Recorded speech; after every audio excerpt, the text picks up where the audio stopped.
Daşoğlu vilayatynyň Görögli tarabyna agşam saat 8-den 11-e çenli elektrik togu bilen üçünçülük getirdi. Sebäbi belli däl diýip Azatlyk radiosynyň Daşoğlu Zaky Çeşmesi 31-nji ýanwarda habar berdi. Elektrik togu etraf merkezinde hem ýok. Şäheriň hiç ýerine ışık gelmeýär. Ýürüýte köçeleri aýlanyp gördüm. Svetoforlar işlemeýär diýip Çeşmenin maglumatyny aýdylýar. Bu habar Daşoğlu'da soğuk hava sebäpli mektepleriň aşağı klaslaryna okuň ýatyrylan barada kabaryň ýa-da gawat geldi. Aýdylmagyna görä şu günleri ýurdun Demirgalyk vilayatynda howanyň sowuklugy giýjelerini aýyrmak 20 gradusa çenli baryp ýetýär. Şeýle de soğuk hawa zerarly marlaryň gyrylýanlygy habar berilýär.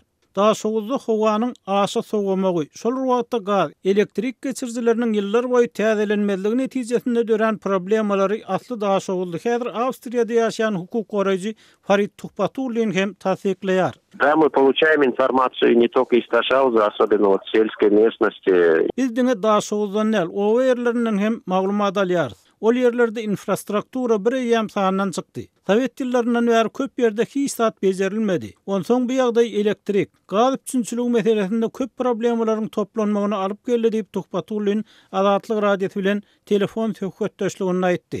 Türkmenistanyň Kronikasy neşriniň baş redaktorynyň pikirine görä Daşoğlu'da ýylyň ýylyna, hususan kış aýlarynda elektrik, gaz üçünçüligi boýunça döreýän kynçylyklar uzak ýyllaryň dowamında toplanan problemler bilen bagly. В том числе, я считаю очень важным то, что уже не осталось специалистов и şol wagtda men muny ören wajyp hasaplayaryn. Eýýem hünärli adamlar hem galmat diýen ýaly. Sebäbi türkmen kollejleri, kewşirleýjileri, elektrikçileri we beýlekleri taýýarlamaýar.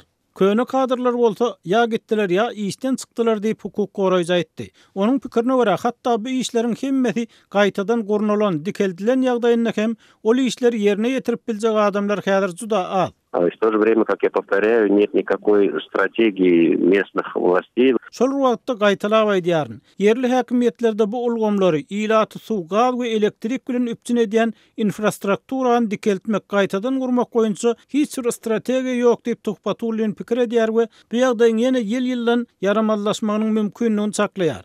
Hukuk goraýjy Tuhpatulyn Daşoğlu'da Türkmenistanyň iň sowuk regionuny energiýa meselesinde dören agyr ýagdaýyň ýene bir sebäbini döwlet büdjetinden regionlara ýeterlik terişde goýberilmezligi bilen baglanşdyrýar. Потому что бюджет сейчас выделяется в основном только на столицу или, может быть, сейчас немножко и на Авазу. Sebäbi häzir büdjet esasan paýtagty ýa-da birazjyk awada urukdurulýar. Beýleki regionlar bolsa prinsipde paýsyz diýen ýaly galýar. Bir ýerde uly maliýet täsiri gerek. Ýöne esasy mesele guramaçylyk derejesinde hiç sadyň edilmeýänligi bilen baglyp Farid Tuhpatulyn Azatlyk radiosy bilen söhbetdeşlikde Daşoğlu'da dören ýagdaý barada öz pikirini aýtdy.